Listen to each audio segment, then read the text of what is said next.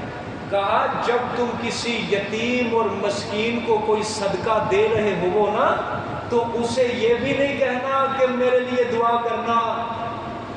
وجہ یہ ہے تم تو بدلہ لے رہے ہو, اس کو یہ بھی نہیں کہنا کہ میرے لیے دعا کر دینا نا. بھئی آپ کسی امیر کو دیتے یہ پیسے, کہتے اس کو دعا کرنا. امیر کو کھانا کھلاتے کہتے دعا کرنا نا. غریب کو, فقیر کو دیتے ہوئے کہہ رہے ہیں بس میرے واسطے دعا کر دی, تو سمجھو بدلہ تم چاہ رہے ہو. وہ بھی نہیں کہنا, بس اس طرح دینے ہیں کسی طریقے سے اس کی عزت نفس مجروح ہونی نہیں چاہیے. یہ جزاء ہے جی. اور دوسری بات, خرچ کر کے انسان یہ نہ کہے کہ یہ میری اپنی زبان سے تعریف کرے, میری لوگوں کو جا کے میرا احسان بتائے کہ یہ تو جی میرے فلانے بندے نے مدد کی, فلانے بندے, فلانا بندہ بنا. اور دوسرا بھلا شکر, شکر گزاری کا بھی وہ بالکل بھی ذہن نہ رکھے. 10 بار صدقہ دے دیا کسی غریب کو, 11ویں بار آپ دیتے ہوئے سوچ رہے ہیں کہ جی چنگا بندہ, چلو بھی دے دا, چلو بندہ منہ نہ جزاک اللہ ہی کہہ دے, شکر ہی کرتے ہوئے ایڈا ہڈ ہرا میں دے جا رہا, کدی زبان بھلا شکر اللہ کہہ رہے ہیں, تم ہمارا شکر بھی نہ ادا کرو.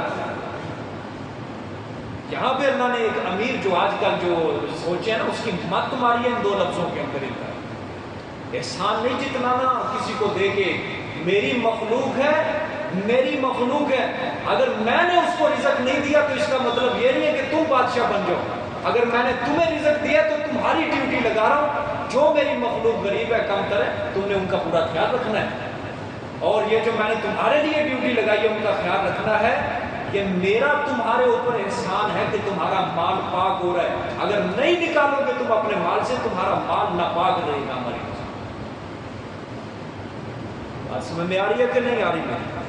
جزاء ولا شکورا, نہ بدلہ نہ شکر. ہمارے لوگ کئیوں کے اندر یہ بھی آ رہا ہے, کھلا دیتے ہیں, بعد میں کہتے ہیں انہوں اگوں نہیں دینا, میں انہوں اگوں نہیں دینا, یہ تو ہے ہی ادھا 2 نمبر بندہ, میرے نال ایڈی بھڑی کر گیا بندہ, اگوں نہیں میں نے بلانا ہے. وہ بھی جزاء ولا شکورا. پیچھے دیکھو, پیچھے نطعمکم لوجہ اللہ, آپ نے صرف جو اللہ کے راستے میں خرچ کرنا ہے وہ صرف اللہ کی رضا. یہاں سے مفسرین نے کہا کہ کافر کو بھی کھلانا جائز ہے صدقہ. ایک طرف مومن رکھو جتنا مرضی دغا باز ہو, جتنا مرضی برا ہو, دوسری طرف کافر ہو, لیکن پھر بھی کون اچھا ہے؟ مومن اچھا ہے نا, کلمہ گو ہے. مفسرین کہتے ہیں کہ کافر کو بھی صدقہ تم کھلا سکتے ہیں. تو ہم مومن کو دیکھ ہم کہتے ہیں یہ مسلمان ٹھیک نہیں ہے, کوئی میں نے دینا ہے, جا جتنے مرضی. نماز کس کے لیے پڑھنی ہے؟ صدقہ خیرات کس کے لیے پڑھنی؟ اگر تم چاہتے ہو کہ میں نے صدقہ خیرات کرنا ہے اپنے لیے, یہ میرے گن گائے. اگر چاہتے ہو کہ صدقہ خیرات کرنا اپنے لیے, میری تعریف کرے, مجھ سے دغا بازی نہ کرے, تو کیا فائدہ ہے؟ 100 بار بھی دغا بازی کر کے اپنے مقصد صرف اللہ کا رضا رکھنا, اللہ کی رضا رکھنا. بات سمجھ میں آ رہی ہے کہ نہیں آ رہی؟ اِنَّا نَخَافُ مِن رَبِّنَا يَوْمًا عَبُوسًا قَمْطَرِيرًا, بے شک ہم ڈرتے ہیں اپنے رب سے, بے شک ہم ڈرتے ہیں اپنے رب سے. یومن عبوسن قمطریرا, ایک دن اداسی والے, عبوسن مانا اداسی والے, قمطریرا سختی سے, یعنی اس دن اداسی ہوگی اور بڑی سختی ہوگی. ٹھیک ہو گیا؟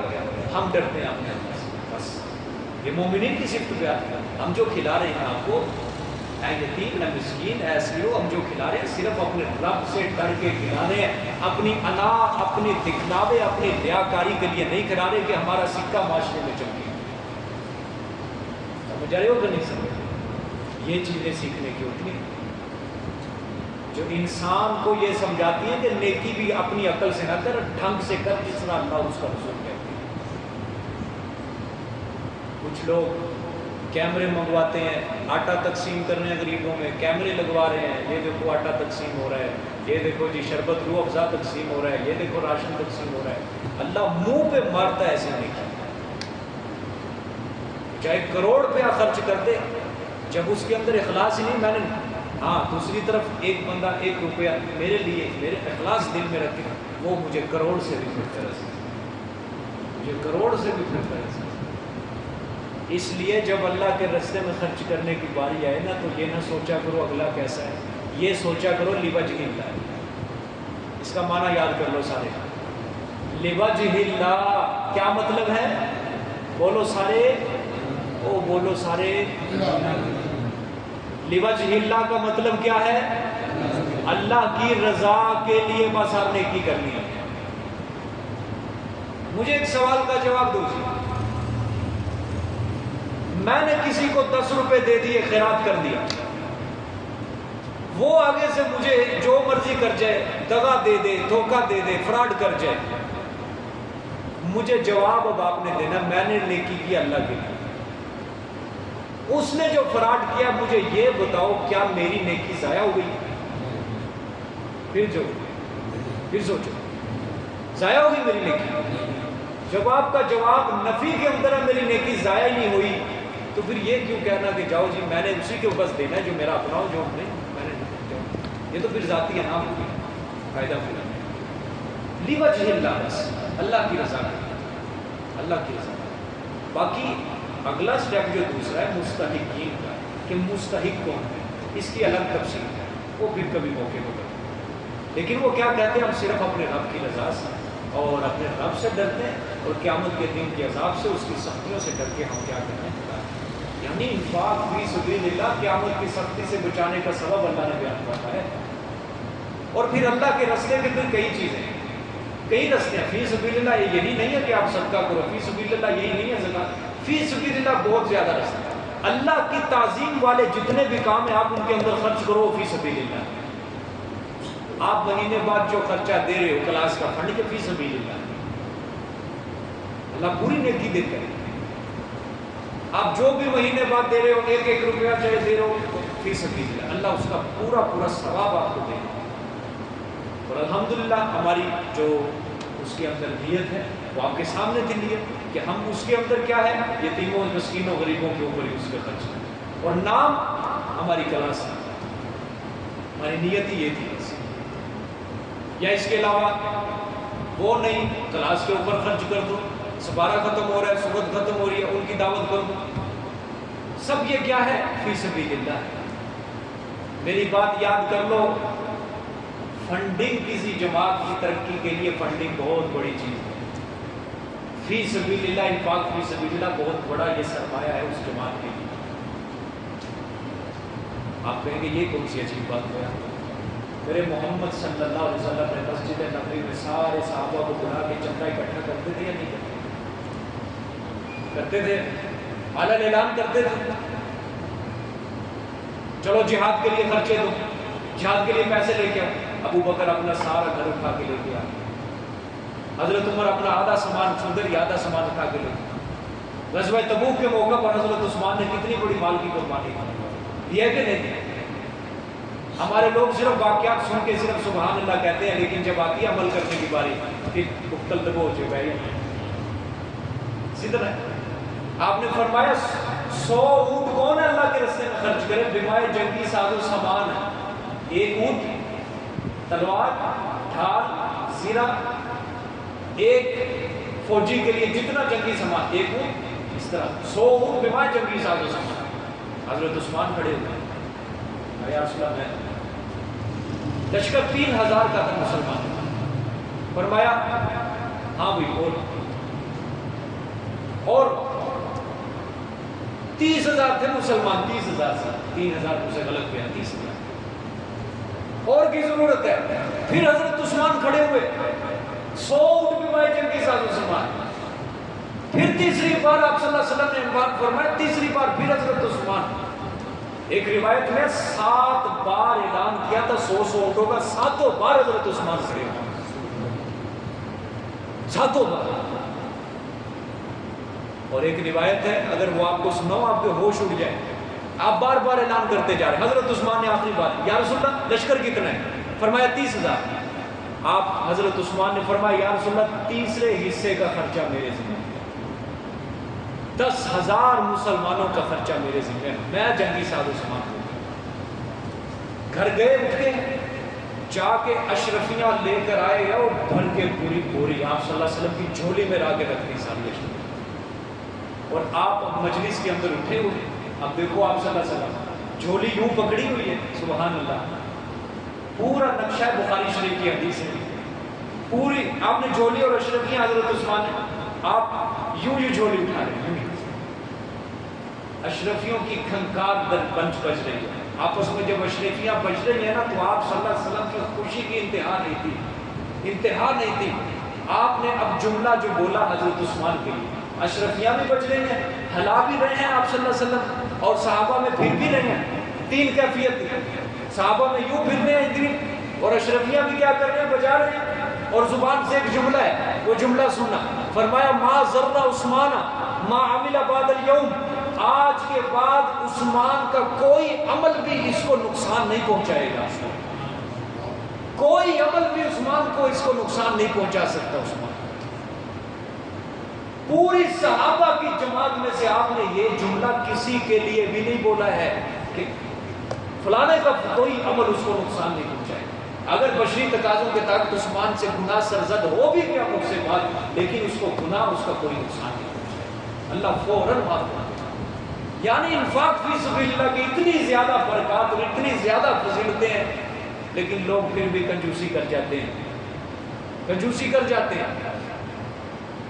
ارے یہ فریضہ ہے بہت بڑا، انفاق فی سبیل اللہ، اللہ تعالیٰ کے راستے میں خرچ کرنا. اللہ قرآن میں اگر میں یوں کو منت سماجت انسان کی کر رہا ہے اور نہیں میرے راستے میں خرچ کرنا، چل مجھے قرضہ ہی دے دے، اس سے بڑی بات اللہ کیا کرے.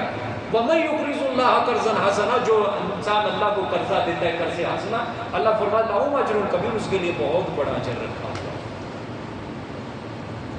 تو خدا کے لیے اپنے دلوں کو کھولو، وسیع کرو، انفاق فی سبیل اللہ خرچ کیا کرو اللہ کے راستے کے اندر. بخیل آدمی اللہ کو پسند نہیں ہے. فرمایا بخیل آدمی کو میں نے جنت میں نہیں بھیجنا.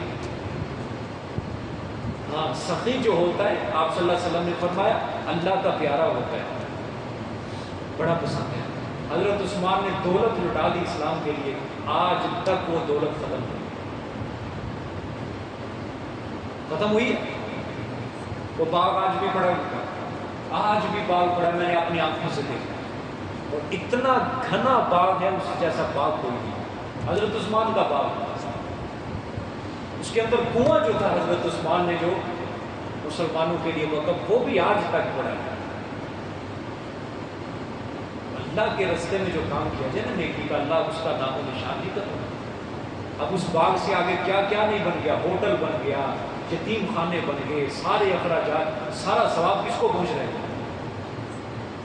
کس کو پہنچ رہے ہیں؟ سورۃ مزمل کے آخر میں کیا اللہ نے فرمایا کہ زندگی میں اپنے ہاتھوں سے نکال جو جتنا نکالنا ہے، بعد میں وارثوں کے اوپر نہ رہنا کہ وارث نکال دیں گے تیسرے حصے میں کر جو تم اور وارث دے دیں گے، نہ، زندگی میں جو دے گے نا وہی ہوا خیرون، بہتر ہے تمہارے لیے۔ اجر اجر کے، اجر بہتری کے، اجر نیکی کے اللہ نے فرمایا وہ تمہارے لیے بہتر ہے، ابھی نکال دو اچھے لوگ، بعد میں نہیں، یہ چیز ختم ہو جائے گی۔ تو یہ کیا کہہ رہے ہیں؟ انا نخاف من ربنا یوما عبوسا قمطریرا، ہم جو کرتے ہیں بس یہ اللہ کے فوقاهم الله شر ذلك اليوم ولقاهم نظرة وسرورا۔ اب نتیجہ اللہ نے نتیجہ نکالا کہ جو لوگ اتنے خوف سے اتنی نیکیاں کر رہے ہیں، اللہ نے فرمایا پس بچا لیا ان کو اللہ نے شر ذلك اليوم، کرو ترجمہ جی، ہاں بچا لیا اللہ نے اس دن کی برائی سے، اللہ نے بچا لیا ان کو اس دن کی برائی سے۔ انفاق فی سبیل اللہ کیا نا، یتیموں مسکینوں کو کھانا کھلایا، اللہ نے فرمایا ہم نے قیامت کے دن سے بچا لیا ان کو سب چیز۔ وَلَقَاهُمْ نَظْرَةً وَسُرُورًا، کرو ترجمہ، دیکھو یہ میں آپ سے خود پڑھانا چاہتا ہوں، ہاں، اور ملاقات کروائی، عطا کی ان کو نظرتاً تر و تازگی و سرورا، اور خوشی، نظرتاً تر و تازگی مطلب ان کے چہرے خوش ہوں گے، کل قیامت والے دن کوئی شرمندگی نہیں ہوگی، خوش نظرتاً، وجوہ یومئذ ناظرہ، اسی سے ہے نظرتاً، وسرورا، اور خوش بھی ہوں گے، مطلب یہ نہیں کہ چہرے پہ خوشی، چہرے پہ تر و تازگی اور دل میں ناراضگی، نہ، دل سے خوشی اور چہرے پہ تر و تازگی دونوں۔ انسان کو دنیا میں مصیبت ہوتی، پریشانی ہوتی، دھکے سے اپنا چہرہ کیا کرتا ہے، کھلاتا ہے، اگلے کو پتہ نہ چلے، دھکے سے خوشی لے کے آتا ہے، اگلے کو پتہ نہ چلے، لیکن دل میں مصیبتوں کے پہاڑ ہوتے ہیں، پریشانی۔ اللہ نے فرمایا نہ، دونوں کیفیتیں ادا کروں گا، چہرہ بھی تر و تازہ اور دل میں بھی خوشی۔ یہ انفاق فی سبیل اللہ کے لیے اللہ نے بدلے دیے۔ آگے وَجَزَاهُمْ بِمَا صَبَرُوا جَنَّةً وَحَرِيرًا، سبحان اللہ، اور بدلہ ہے ان کا، یہ کیا ہے؟ اور یہ بدلہ ہے ان کا، عطا کیا ان کو کس سبب؟ بما صبروا، بسبب اس کے جو انہوں نے صبر کیا، یعنی حق کے راستے میں چل کے تکلیفیں مشکلات آئیں، جنتاً، صبر کیا، کیا عطا کیا؟ ان کے صبر کے سبب ان کو عطا کیا جنتاً، باغ، وحریرا، اور ریشمی لباس عطا کیا۔ ٹھیک ہو گیا، آگے انشاءاللہ العزیز کل پڑھیں گے۔